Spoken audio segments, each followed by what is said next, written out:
Thank you very much, dear. That was really lovely. The Hollywood Entertainment Museum is about the past, the present, and the future. So we would like to introduce you to someone we think has a great, great future.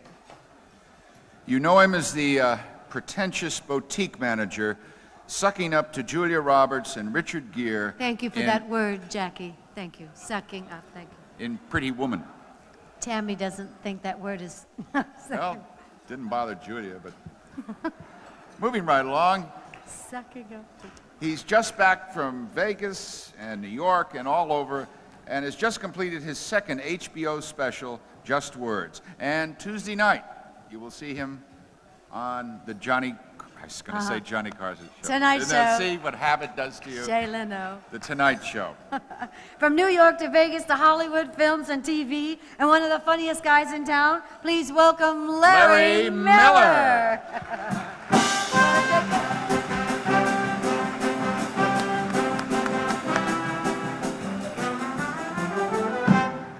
Thank you, and what comic wouldn't jump at the chance to follow a eulogy? It's amazing how often that... It's amazing and probably predictable, actually. So many, whenever you do benefits, it's invariably, and all the children are still starving, so please welcome a funny guy. Because comedy's not hard enough, let's handicap it. In fact, can we bring out the main course right now? Because the more people are chewing,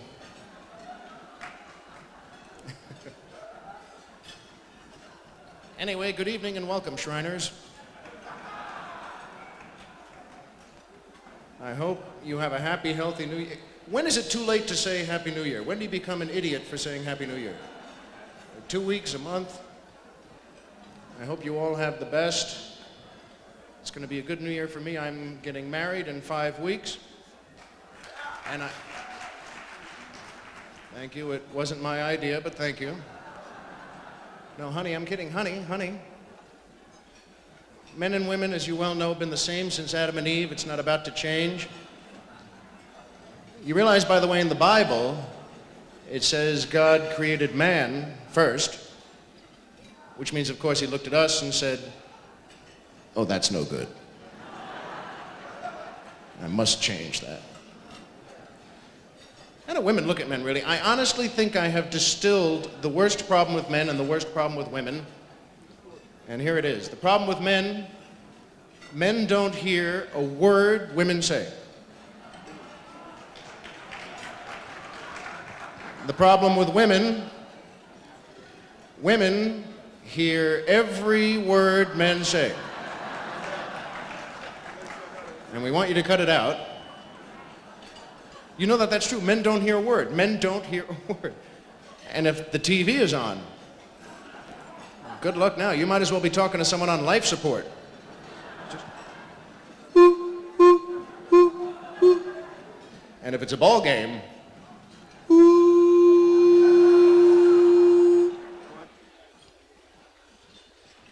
well, we're not adults. It's not the same. Even I'm getting married. It's not the same for something. We lost something in a generation. It's taken me 30 years to figure this out. My father is a tough, hard-working guy, and I'm not. I don't know when I lost it. I don't know how I lost it. My father had 3 jobs and went to school at night. If I go to the cleaners and the bank in the same day, I need a nap. It's awful, but true. When did we lose it? By the time he was my age, my father had served in a war, built a house, raised a family. My greatest accomplishment so far, other than telling jokes while people are eating,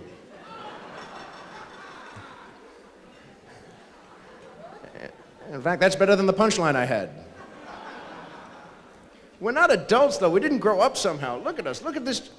You know that. Look, folks, there are certain things you should not be doing after a certain age, okay? If you're over 30 and still lean out car windows going, woo, You're an idiot. You should be slapped and sterilized so that this will never happen again. Watch for these warning signs of aging. They can happen at any time. I don't care how young you think you are. Number one, this is for you too. You know you're getting old when you find yourself buying a Volvo, not because it's safe, but because you like the way it looks. Ah, it's a good square car. I respect that. You know you're getting old when you find yourself humming to elevator music. That's frightening.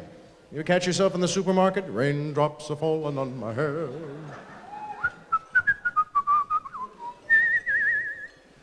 Two for 29.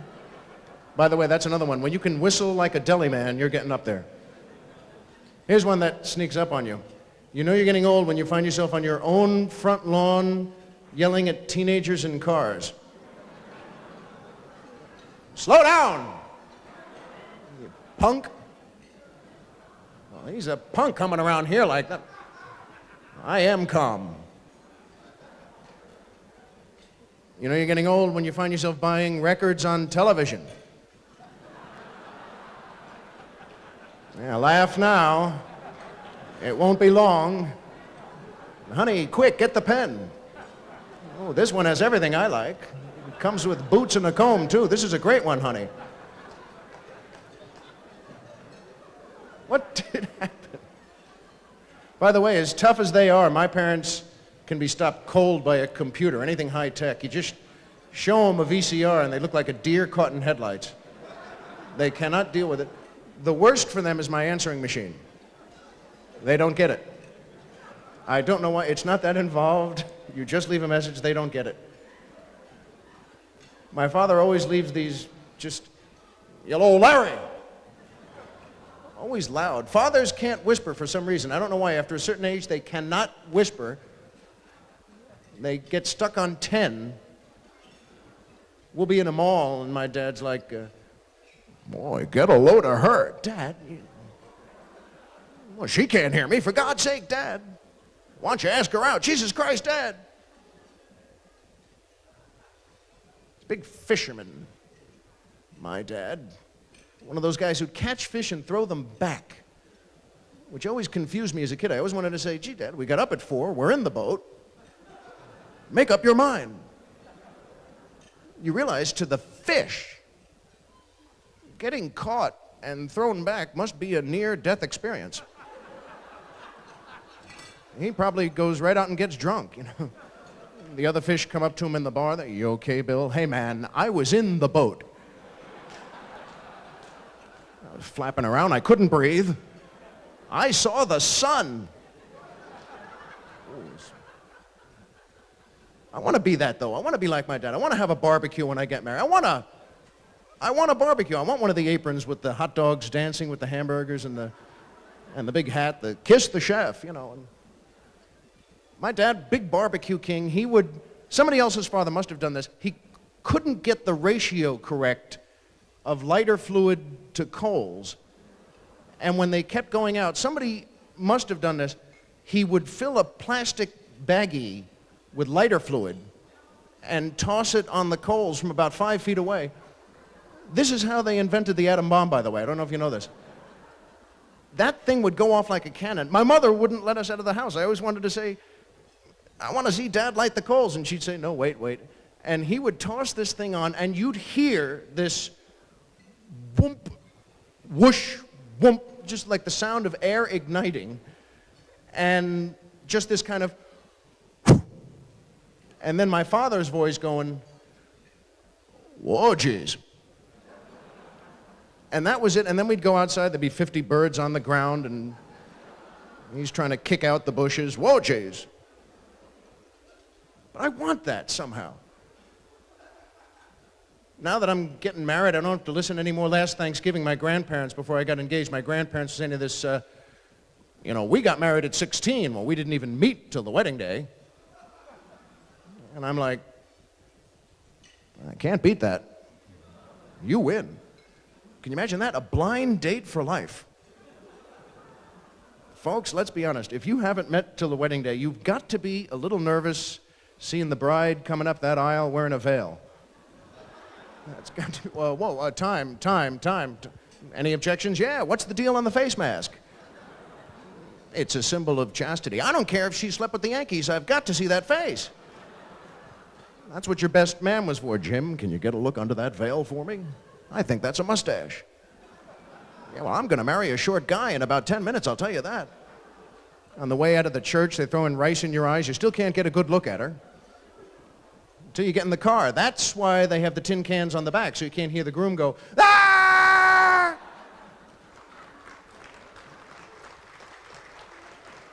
No, please don't. They just brought the rolls out.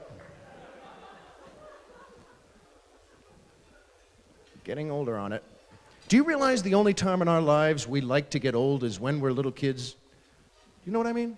If you're less than 10 years old, you're so excited about aging, you think in fractions. How old are you? 4.5. You're never 36.5. 4.5, and going on 5. That's the key. You're going on. You get into your teens now, you're so excited you jump to the next whole number. How old are you? I'm going to be 16. You could be 12. See, but you're going to be 16. And then the greatest day of your life, you become 21. But you see, even the word sounds like a ceremony. You become 21, yes. But you turn 30. Oh, what happened there? It makes you sound like bad milk. He turned, we had to throw him out. But it's no fun now. What changed? What went wrong? You become 21, you turn 30, then you're pushing 40. Stay over there. It's all slipping away now. You become 21, you turn 30, you're pushing 40, then you reach 50. It's all gone. You become 21, you turn 30, you're pushing 40, you reach 50. And you make it to 60. I didn't think I'd make it. And then, folks, then you become 21, you turn 30, you're pushing 40, you reach 50, you make it to 60, but then you built up so much speed. You hit 70. Ooh. After that, it's day by day. After that, you hit Wednesday. Get into your 80s, you hit lunch. You turn 430. My grandmother won't even buy green bananas.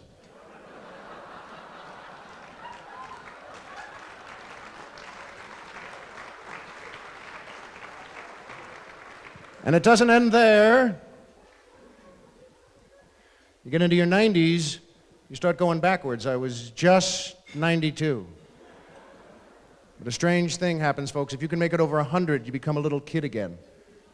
I'm 104.5. Thank you very much. It's a pleasure to be here. It is. Good luck to you with this entire event, and Happy New Year. Thank you.